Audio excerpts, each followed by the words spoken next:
Welcome to the Banker Lamp. Please enjoy the video. You're going to enable reachability and practice the first action now.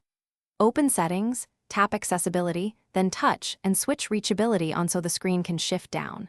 Once done, position your hand comfortably.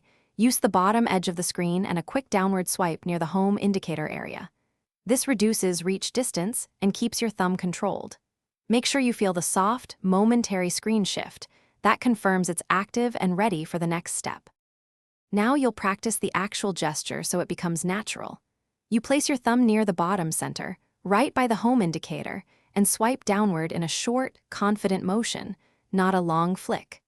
Once the interface slides down, notice how app controls and status items move into reachable range. That's why it saves one-handed time. Make sure to tap what you need while the UI remains shifted. Then tap empty space or swipe up to return the screen to full height. Finish by restoring the full screen after interaction.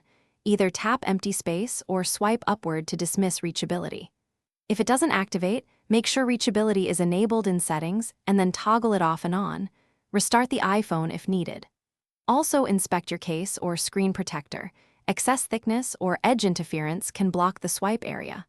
Once fixed, practice the short downward swipe a few times so you build muscle memory. That's why it becomes fast and reliable for one-handed use.